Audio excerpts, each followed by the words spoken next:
खटैया रे खटैया रे तीसरे महीनावा में माई बन गईनी मन करे खाई के खटैया रे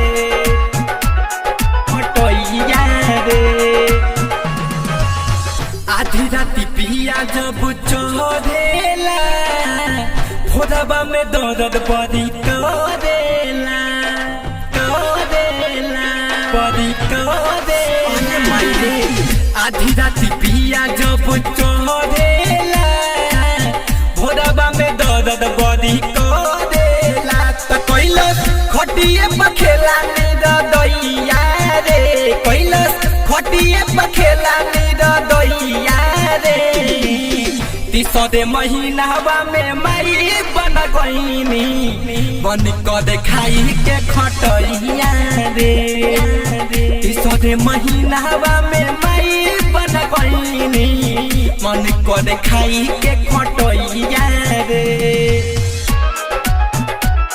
खटैया रे खटैया रे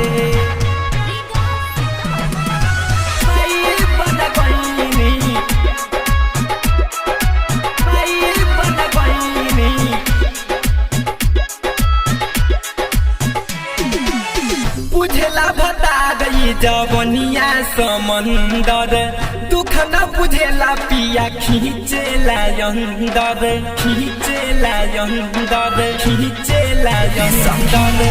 बुझेला बता गई जवनिया समंदर दुख न बुझेला पिया खींचेला अंदर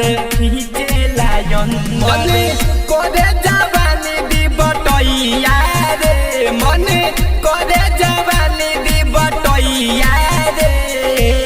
तीसरे महीनावा में माई बन गईनी मन करे खाई के खटैया रे तीसरे महीनावा में माई बन गईनी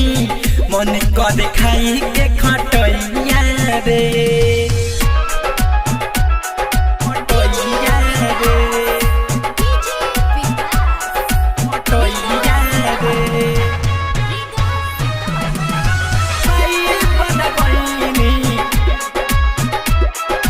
माई बन गईनी राइटर के सपिया दुख देला पूरा से जब पखिया बे भातात पूरा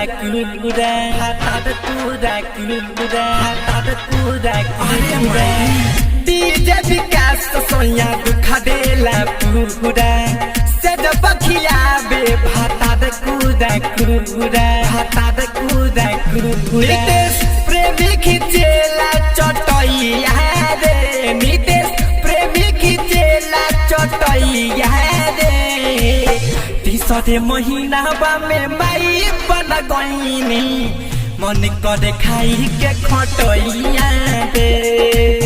तीसरे महीनावा में माई बन गईनी मन करे खाई के खटैया रे